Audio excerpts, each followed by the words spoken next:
SLBC tunnel కూలిన ఘటనపై national dam safety authority దర్యాప్తు చేయాలని మాజీ మంత్రి హరీష్ రావు డిమాండ్ చేశారు. కోట్లాది రూపాయల ప్రజాధనంతో చేపడుతున్న ఎస్ఎల్బీసీ టన్నెల్ కూలిపోవడం కాంగ్రెస్ ప్రభుత్వ అసమర్థతకు, చాతకానితనానికి నిదర్శనమన్నారు. కాంగ్రెస్ ప్రభుత్వం చేయక ఒక ప్రాజెక్టు పనులు మొదలు పెడితే ఆరంభంలోనే అంతం చేశారని, ఇది కాంగ్రెస్ పాలకుల ఘనత అన్నారు. నిన్న సుంకిశాల రిటైనింగ్ వాల్, ఈ రోజు ఎస్ఎల్బీసీ సొరంగం కుప్పకూలడం కాంగ్రెస్ కమిషన్ సర్కారు వైఫల్యానికి నిదర్శనం అన్నారు. ఈ ఘటనకు ప్రభుత్వమే బాధ్యత వహించాలన్నారు. 4 రోజులుగా కొద్దిగా మట్టి కూలుతుందని గుర్తించినా ఎలాంటి జాగ్రత్తలు తీసుకోకపోవడంతోనే ఈ రోజు పెను ప్రమాదం సంభవించిందన్నారు.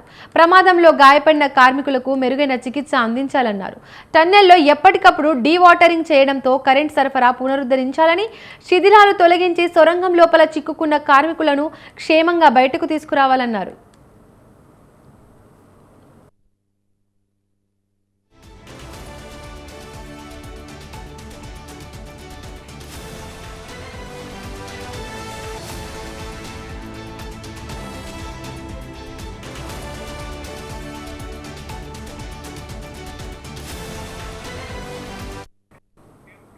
ఎస్ఎల్బీసీ టన్నెల్ కూలిన ఘటనపై నేషనల్ డ్యామ్ సేఫ్టీ అథారిటీ దర్యాప్తు చేయాలని మాజీ మంత్రి హరీష్ రావు డిమాండ్ చేశారు. కోట్లాది రూపాయల ప్రజాధనంతో చేపడుతున్న ఎస్ఎల్బీసీ టన్నెల్ కూలిపోవడం కాంగ్రెస్ ప్రభుత్వ అసమర్థతకు, చేతకానితనానికి నిదర్శనమన్నారు. కాంగ్రెస్ ప్రభుత్వం చేయక ఒక ప్రాజెక్టు పనులు మొదలు పెడితే ఆరంభంలోనే అంతం చేశారని, ఇది కాంగ్రెస్ పాలకుల ఘనత అన్నారు. నిన్న సుంకిశాల రిటైనింగ్ వాల్, ఈ రోజు ఎస్ఎల్బీసీ సొరంగం కుప్పకూలడం కాంగ్రెస్ కమిషన్ సర్కారు వైఫల్యానికి నిదర్శనమన్నారు. ఈ ఘటనకు ప్రభుత్వమే బాధ్యత వహించాలన్నారు.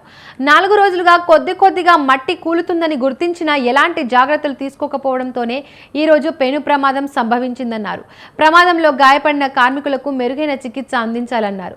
టన్నెల్లో ఎప్పటికప్పుడు డీవాటరింగ్ చేయడంతో కరెంట్ సరఫరా పునరుద్ధరించాలని, శిథిలాలను తొలగించి సొరంగం లోపల చిక్కుకున్న కార్మికులను క్షేమంగా బయటకు తీసుకురావాలన్నారు.